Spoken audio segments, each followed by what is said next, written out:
So I've been playing Dead by Daylight actively for the past 2.5 years, and in that time I've seen the game grow a lot and evolve into what it is now. And recently I've been thinking about the state that the game is in, and currently I think it's in the best and also the worst state I have seen it in the entire time that I have been playing this game.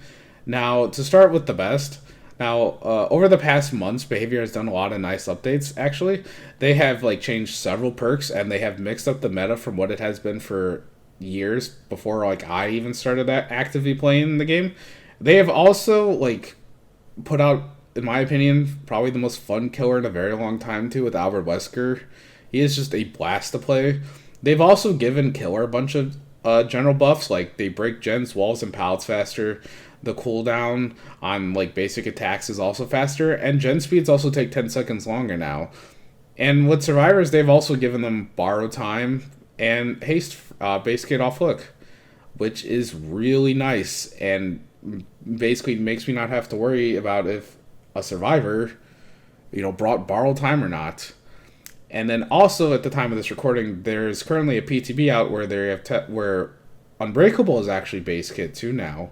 And I hope whenever that gets implemented that stays, because Unbreakable being base kit would actually be really nice too.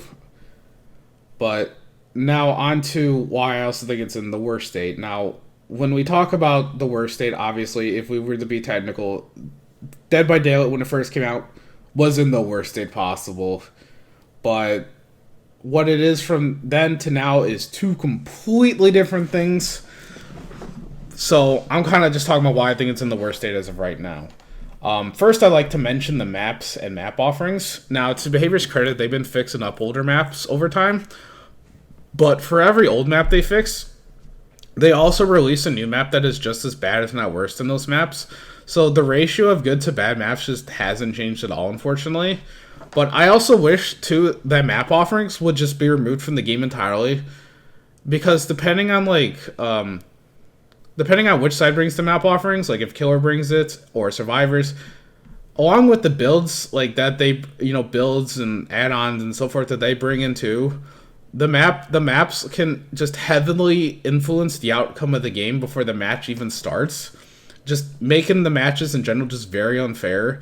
And it's gotten to the point that for me, at any time that I see a map offering, I just get so discouraged to even want to play the match anymore, because I just know it's not going to be fun, and I'd rather just move on to the next game and hope they don't use a map offering too.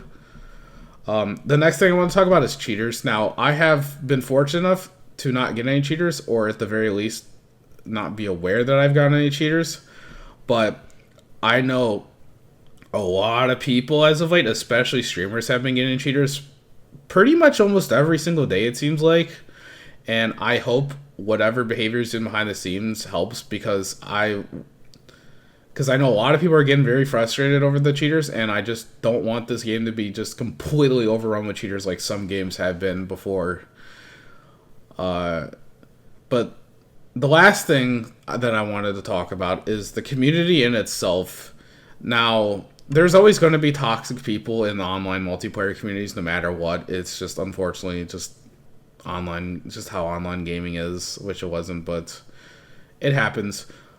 But continuing on from that point, you would think that with all the updates that they did with Killer as of recent, killers would be less inclined more than ever to tunnel, camp, and slug 24/7. I thought that would be the case, but ever since then, I have gone against more killers who will hard tunnel and camp, and if they have to, will slug the third person for several minutes just to secure a 4K for some reason. And this happens 70 to 80% of my matches, at least on any given night I play anymore. And anybody that I talk to also has had the same experience as me. And it's just kind of sad. And in post-game, if you call them out in the slightest for their bad manner behavior, they get so upset. And a lot of them will just come up with every excuse in the book to justify their actions, even in the slightest, because they know they have been backed into a corner and they have no basis to stand on. And on the flip side, survivors can be just as bad, because when I play Killer, so many of my matches anymore result in survivors using map offerings that usually consists of either the game, Area Crows, Coldwind Farms, or Garden of Joy. Uh, and some games I'll just go AFK for the match when this happens because I get so tired of playing on these maps and I just don't want to stack up DC penalties because it's just so easy to stack up penalties and then you go from 5 minutes to 15 to 30 and so forth. And sometimes in these post games, the survivors will get upset with me and say how I wasted their time when they prolong the game themselves by just standing around at the exit gates, not leaving after they open it, for example, or just not just doing the gens and getting out.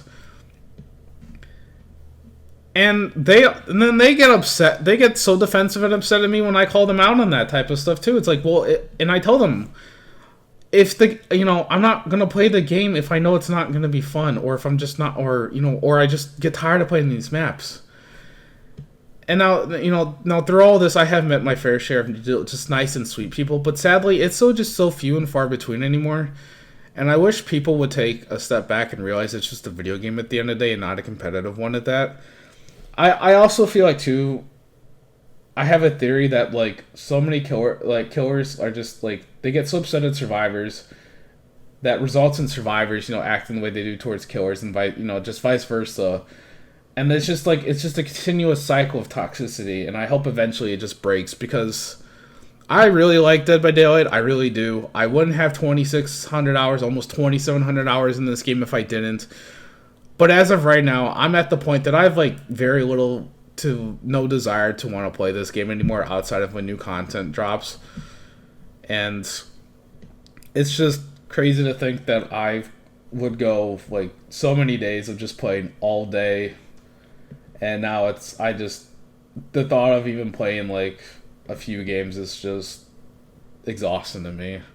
But all right, that was my rant. Thank you.